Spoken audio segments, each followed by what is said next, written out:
نحمدہ ونصلی علی رسولہ الکریم اما بعد فاعوذ باللہ من الشیطان الرجیم بسم اللہ الرحمن الرحیم۔ میری اسلامی ماں اور بہنوں، السلام علیکم ورحمۃ اللہ وبرکاتہ۔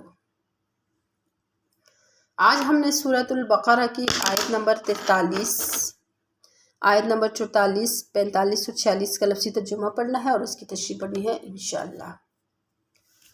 بسم اللہ الرحمن الرحیم۔ سبحانک لا علم لنا الا ما علمتنا انک انت العلیم الحکیم۔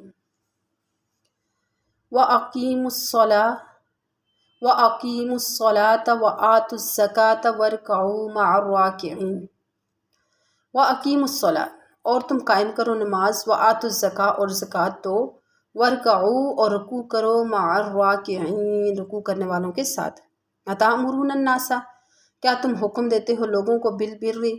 نیکی کا، وَتَنسَوْنَ اور بھول جاتے ہو، أَنفُسَکُم اپنے آپ کو، وَأَنتُم اور تم تتلون الکتاب کتاب پڑھتے بھی ہو،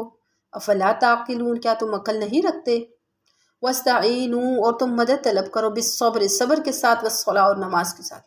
وَإِنَّہَا اور بے شک یہ لَکَبِیرَۃٌ بہت بھاری ہے، بڑی بات ہے، إِلَّا مگر علی الخاشعین ڈرنے والوں کے لیے کوئی بڑی بات نہیں ہے۔ الذین وہ لوگ یظنون جو گمان رکھتے ہیں، انہم بے شک وہ ملاقو ملنے والے ہیں، ربہم اپنے رب کی طرف، وانہ اور بے شک وہ الیہ اس کی طرف راجعون لوٹ کر جانے والے ہیں۔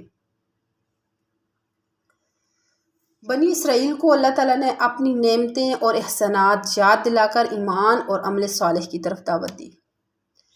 پچھلی 3 آیتوں میں ایمان اور عقائد کے متعلق ہدایات تھی، ان 4 آیتوں میں اعمال صالحہ کی تلقین کی گئی ہے، اور ان میں جو اعمال سب سے زیادہ اہم ہیں ان کا ذکر ہے۔ مطلب کیا ہے آیت کا، کہ اگر تم کو مال و دولت کی محبت کے غلبے کی وجہ سے ایمان لانا مشکل معلوم ہوتا ہے تو اس کا علاج یہ ہے کہ صبر اور نماز سے تم مدد طلب کرو، صبر اور نماز سے مدد طلب کرو، مدد حاصل کرو۔ صبر سے مال کی محبت کم ہو جائے گی، کیونکہ مال اسی وجہ سے مطلوب ہوتا ہے، اسی وجہ سے انسان کو محبوب ہوتا ہے، پسندیدہ ہوتا ہے کہ اس کے ذریعے سے انسان اپنی لذات اور شہوات کو پورا کرتا ہے۔ جب ان لذات اور شہوات کو چھوڑنے پر ہمت باندھ لی جائے تو پھر مال کی فراوانی کی نہ ضرورت رہے گی اور نہ اس کی محبت۔ اور نماز سے مرتبے اور اونچے مقام کی محبت کم ہو جائے گی، کیونکہ نماز میں ظاہری اور باطنی ہر طرح کی پستی اور عاجزی ہی ہوتی ہے۔ جب نماز کو صحیح ادا کرنے کی عادت ہو جائے گی تو انسان کے اندر سے حب جاہ اور منصب یعنی اونچے مقام اور مرتبہ، اس کی بھی انسان کے اندر سے لالچ ختم ہو جائے گی اور غرور و تکبر بھی ختم ہو جائے گا۔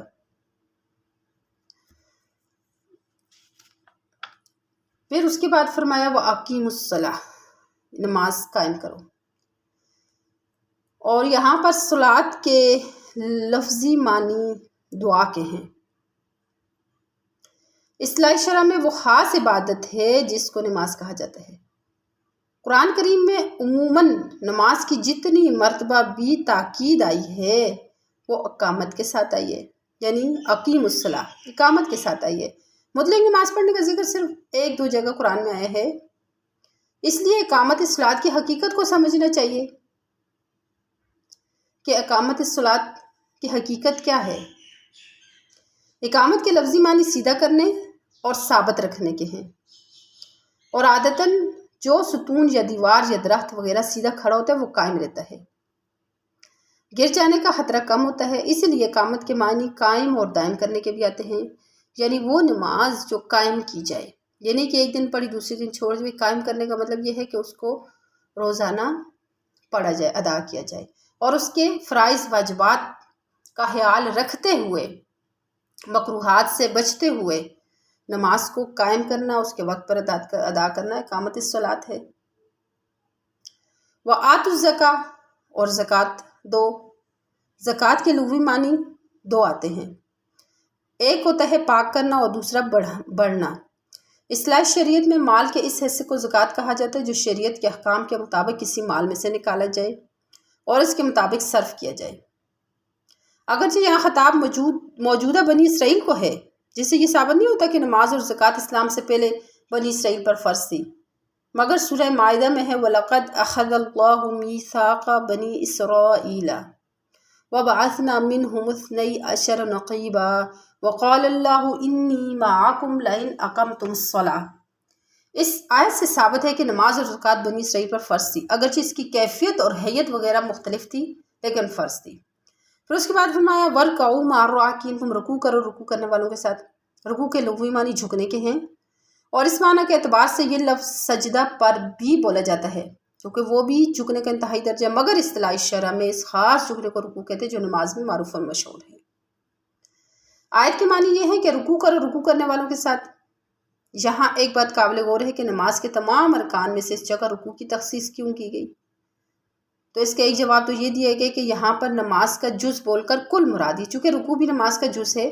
تو جز بول کر کل مراد لیا گیا ہے۔ دوسرا جواب یہ ہے کہ یہود کی نماز میں سجدہ تھا مگر رکوع نہیں تھا، اس لیے یہاں پر رکوع کا ذکر کیا گیا ہے۔ راکعین کے لفظ سے امت محمدیہ کے نمازی مراد ہوں گے جن کی نماز میں رکوع بھی ہے، اور معنی آیت کے یہ ہیں کہ تم بھی امت محمدیہ کے نمازیوں کے ساتھ نماز ادا کرو، یعنی اول ایمان قبول کرو اور پھر جماعت کے ساتھ نماز ادا کرو۔ پہلے تم ایمان قبول کرو اور پھر جماعت کے ساتھ۔ اب جماعت کے ساتھ نماز کے احکام، نماز کا حکم اور اس کا فرض ہونا تو یہ لفظ اقیموا الصلاۃ سے بالکل واضح ہے، معلوم ہو چکا ہے۔ اس جگہ مع الراکعین کے لفظ بول کر نماز کو جماعت کے ساتھ ادا کرنے کا حکم دیا گیا ہے۔ اب یہ حکم کس درجے کا ہے؟ اس میں علماء فقہاء کا اختلاف ہے۔ ایک جماعت صحابہ تابعین اور فقہائے امت جماعت کو واجب قرار دیتی ہے اور اس کی چھوڑنے کو سخت گناہ، اور بعض صحابہ کرام تو اس نماز ہی کو جائز قرار نہیں دیتے جو بلا عذر کے بغیر جماعت کے پڑھی جائے، اور یہ آیت ظاہری الفاظ کے اعتبار سے ان حضرات کی حجت ہے جو وجوبی جماعت کے قائل ہیں۔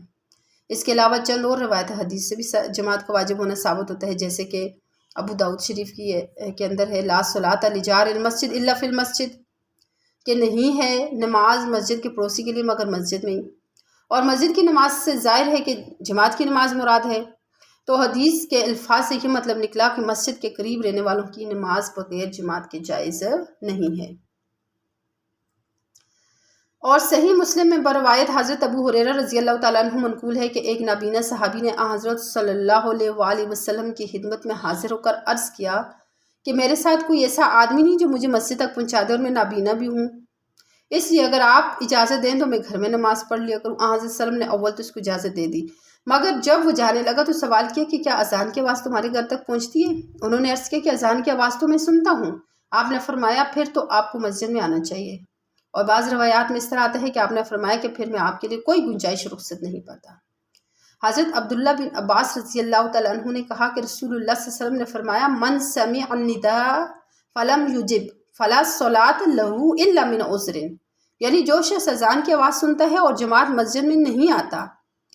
تو اس کی نماز نہیں ہوتی مگر یہ کہ اس کو کوئی شرعی عذر ہو۔ فقیہ الامت حضرت عبداللہ بن مسعود رضی اللہ تعالیٰ عنہ نے فرمایا جو شخص چاہتا ہے کہ کل محشر میں اللہ تعالیٰ سے مسلمان ہونے کی حالت میں ملے تو اس کو چاہیے کہ ان 5 نمازوں کے ادا کرنے کی پابندی اس جگہ کرے یا جہاں اذان دی جاتی ہے، یعنی مسجد، کیونکہ اللہ تعالیٰ نے تمہارے نبی صلی اللہ علیہ وسلم کے لیے کچھ ہدایت کے طریقے بتلائے ہیں، اور ان 5 نمازوں کو جماعت کے ساتھ ادا کرنا انہی ہدایت کے طریقوں میں سے ایک طریقہ ہے۔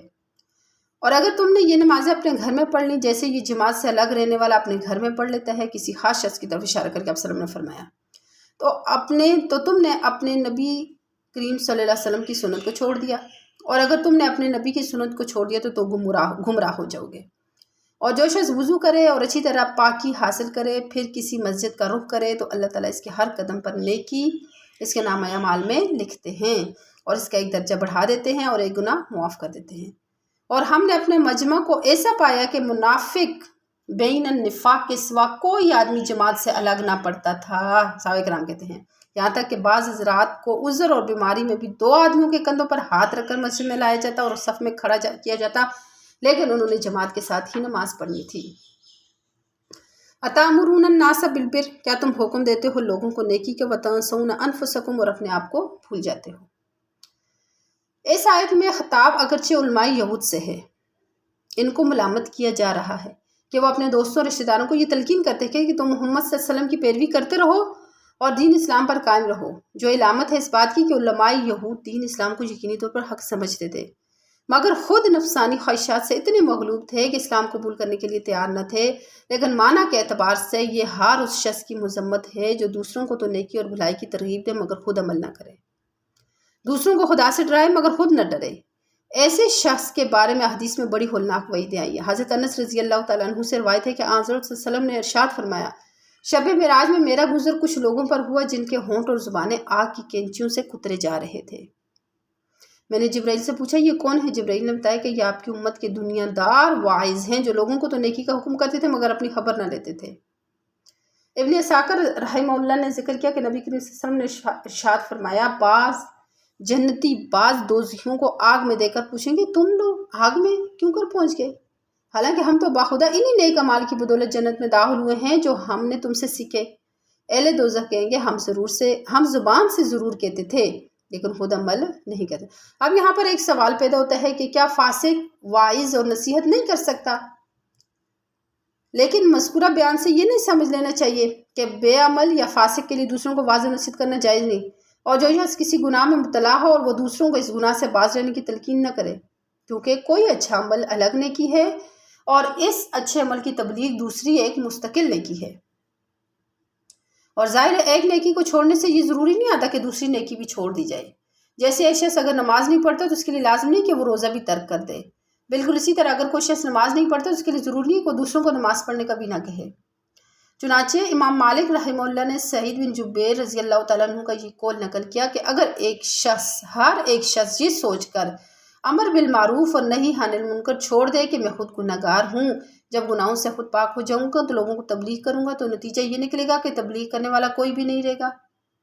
کیونکہ انسان کوئی بھی ایسا نہیں جو گناہوں سے بالکل پاک ہو۔ حضرت حسن رضی اللہ تعالیٰ عنہ کا یہ ارشاد ہے کہ شیطان تو یہی چاہتا ہے کہ لوگ اسی غلط خیال میں پڑھ کر تبلیغ کا فریضہ چھوڑ دیں، بلکہ حضرت سیدی حکیم الامت تھانوی رحمہ اللہ تو فرمایا کرتے تھے کہ جب مجھے اپنی کسی بری عادت کا علم ہوتا ہے تو میں اس عادت کی مذمت اپنے مواعظ میں خاص طور پر بیان کرتا ہوں۔ یعنی کہتے ہیں کہ جب میرے اندر کوئی بری عادت مجھے معلوم ہوتی تھی تو میں اس بری عادت کی لوگوں کو خاص طور پر نصیحت کرتا تھا تاکہ اس واعظ کی برکت سے میری بھی یہ بری عادت ختم ہو جائے۔ تو اس طرح انسان کو امر بالمعروف کرنے سے رکنا نہیں چاہیے، ہو سکتے ہیں اللہ تعالیٰ اس کی برکت سے کبھی نہ کبھی اس کے اندر سے اس برائی کو ختم کر دے۔ اب خلاصہ کیا نکلا؟ کہتا امرون الناس بالبر وتنسون انفسکم کا مطلب یہ ہرگز نہیں ہے کہ بے عمل آدمی کو واعظ کہنا نہیں چاہیے، بلکہ مطلب یہ ہے کہ واعظ کو بے عمل نہیں ہونا چاہیے، جو نصیحت کرنے والا ہوتا ہے اس کو بے عمل نہیں ہونا چاہیے۔ اللہ پھر اس کے بعد فرمایا وَاسْتَعِینُوا بِالصَّبْرِ وَالصَّلَاةِ، مدد طلب کرو صبر اور نماز اور صبر کے ساتھ۔ وَإِنَّهَا لَكَبِيرَةٌ، بے شک یہ بہت بڑی بات ہے، إِلَّا مگر عَلَى الْخَاشِعِينَ، مگر کس پر؟ ڈر رکھنے والوں پر۔ خاشعین قرآن و سنت میں جہاں خشوع کی ترغیب ہے اس سے مراد قلبی سکون اور انکساری ہے، یعنی دل کا سکون اور دل کے اندر انکساری ہونی چاہیے جو اللہ تعالیٰ کی عظمت اور اس کے سامنے اپنی حقارت کے علم سے پیدا ہوتی ہے۔ اس کے نتیجے میں اطاعت آسان ہو جاتی ہے۔ کبھی اس کے آثار بدن پر بھی ظاہر ہونے لگتے ہیں کہ وہ باادب، متواضع اور شکستہ قلب نظر آتا ہے۔ اگر دل میں خوف خدا اور تواضع نہ ہو، وہ ظاہراً کتنا ہی باادب اور متواضع نظر آئے، وہ خشوع کا حامل نہیں ہوتا، بلکہ آثار خشوع کا قصداً اظہار کرنا بھی پسندیدہ نہیں ہے، یعنی خشوع اور رضوع کا اظہار جان بوجھ کر اپنے جسم پر چہرے پر لائے، یہ پسندیدہ نہیں ہے۔ حضرت عمر رضی اللہ تعالیٰ عنہ نے ایک نوجوان کو دیکھا کہ وہ سر جھکائے بیٹھا ہے، فرمایا سر اٹھا۔ خشوع جو ہوتا ہے وہ دل میں ہوتا ہے۔ حضرت ابراہیم نخعی رحمہ اللہ کا ارشاد ہے کہ موٹا پہننے، موٹا کھانے اور سر جھکانے کا نام خشوع نہیں۔ خشوع تو یہ ہے کہ تم حق کے معاملے میں ایک شریف اور ایک رذیل، ان دونوں کے ساتھ تم یکساں سلوک کرو، برابر سلوک کرو، اور اللہ نے جو تم پر فرض کیا اسے ادا کرنے میں اللہ کے لیے اپنے دل کو فارغ کر لو، اس کا نام خشوع ہے۔ حضرت حسن رحمہ اللہ کا ارشاد ہے کہ حضرت عمر رضی اللہ تعالیٰ عنہ جب بات کرتے تو سنا کر کرتے تھے، جب چلتے تو تیز چلتے، اور جب مارتے تو زور سے مارتے، حالانکہ بلا شبہ وہ خشوع رکھنے والے تھے۔ خلاصہ کیا ہوا کہ اپنے قصد اور اختیار سے خاشعین کی سی صورت بنانا شیطان اور نفس کا دھوکہ ہے اور مذموم ہے، بری بات ہے۔ ہاں اگر بے اختیار یہ کیفیت ظاہر ہو جائے تو وہ معذور ہے۔ اب خشوع کے ساتھ ایک دوسرا لفظ خشوع حضوع بھی آتا ہے، جیسے خشوع حضوع سے نماز پڑھنا، اور قرآن کریم میں یہ لفظ بار بار آیا ہے، اور یہ دونوں تقریباً ہم معنی ہے، لیکن خشوع کا اصل لفظ کے اعتبار سے آواز اور نگاہ کو پست، جبکہ وہ مصنوعی نہ ہو بلکہ قلبی خوف اور تواضع کا نتیجہ ہو۔ قرآن کریم میں وہ خشع عدل اصوات، ان کی آواز پست ہو گئی، اور خضوع کا لفظ بدن کی تواضع اور انکساری کے لیے استعمال ہوتا ہے۔ قرآن کریم میں فَذَلَّتْ أَعْنَاقُهُمْ لَهَا خَاضِعِينَ، بس ان کی گردنیں ان کے سامنے جھک گئی۔ اسی طرح اب ایک مسئلہ یہ ہے کہ نماز خشوع خضوع کے بغیر بالکل بے فائدہ نہیں ہے، یعنی اگر کسی نے نماز پڑھی اس کے اندر بالکل خشوع خضوع نہیں ہے تو پھر بھی وہ بے فائدہ نہیں ہے۔ امام غزالی رحمہ اللہ آخر میں ارشاد فرماتے کہ خشوع کی اس غیر معمولی اہمیت کے باوجود ہمیں اللہ سے یہی امید ہے کہ غفلت کے ساتھ نماز پڑھنے والا بھی بالکلیہ طور پر یعنی نماز ترک کرنے والوں کے درجے میں نہیں ہے، کیونکہ بہرحال اس نے ادائے فرض کے اقدام تو کیا ہے اور تھوڑی سی دیر کے لیے قلب کو اللہ کے لیے فارغ کیا، کم از کم نیت کے وقت تو صرف اللہ ہی کا دھیان تھا۔ ایسی نماز کا کم سے کم فائدہ یہ ضرور ہے کہ اس کا نام نافرمانوں اور بے نمازوں کی فہرست سے نکل گیا، مگر دوسری حیثیت سے یہ خوف بھی ہے کہ کہیں غافل کی حالت تارک سے بھی زیادہ بری نہ ہو۔ ایسا نہ ہو کہ غافل کی نماز جو وہ غفلت میں پڑھتا ہے اس کی حالت جو ہے وہ جو نماز چھوڑ دیتا ہے اس سے بھی زیادہ بری نہ ہو، کیونکہ جو غلام آقا کی خدمت میں حاضر ہو کر آقا سے بے توجہی برتتا اور تحقیر آمیز لہجے میں کلام کرتا ہے اس کی حالت اس غلام سے زیادہ شدید ہے جو خدمت میں حاضر ہی نہ ہو۔ اب خلاصہ کلام کا یہ ہے کہ یہ معاملہ جو ہے نا یہ خوف اور امید کا ہے، عذاب کا خوف بھی ہے اور بخشش کی امید بھی ہے۔ اس لیے غفلت اور سستی کو چھوڑنے کے لیے اپنی مقدور بھر کوشش کرنی چاہیے، کم از کم نماز کے اندر دنیا کے خیالات کو ترک کر کے صرف ایک اللہ کی طرف متوجہ ہونا چاہیے۔ اگر انسان نماز غفلت میں بے توجہی سے اور جلدی جلدی اوپر نیچے کر کے پڑھتا ہے تو وہ نماز اس نمازی کے لیے بددعا بھی کرتی ہے، اور آپ کو پتہ ہے کہ وہ نماز لپیٹ کر ایک کپڑے کی صورت میں اس نمازی کے منہ پہ ماری جاتی ہے اور پھر وہ نماز اس نمازی کے لیے بددعا کرتی ہے۔ تو اسی لیے ہمیں بھرپور کوشش کرنی چاہیے کہ ہمیں نماز کو جو ہے وہ غفلت کے ساتھ نہیں پڑھنا چاہیے، بلکہ نماز کے اندر پورا دھیان ہمارا جو ہے وہ اللہ کی طرف ہونا چاہیے۔ وما توفیقنا الا باللہ۔